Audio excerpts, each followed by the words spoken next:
morning, it's Dr. Jen. And Dr. Steph.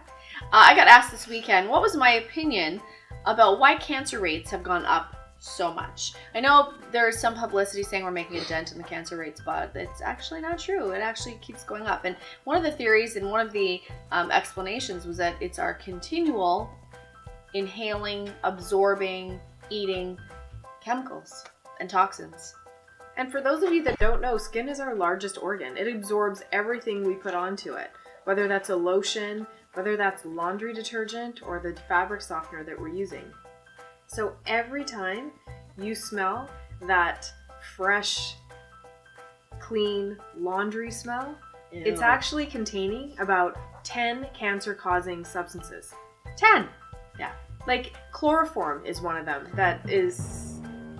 Yeah, in the 1800s it was used to knock people out, right? They also say don't use fabric softener on kids' clothes because it causes respiratory problems.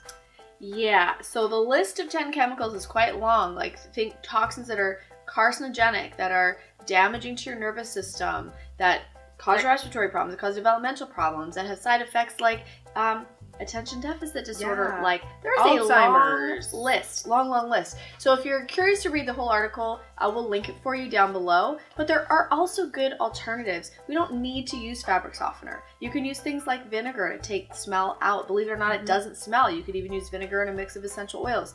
So there's many alternatives, but please stop with the fabric softener. And using all natural laundry detergent as opposed to the chemically laden one will save you in the long run because it is on your skin and you're inhaling it, so you get the double whammy. Decrease your toxins, starting with your laundry. Have a great day. Love it.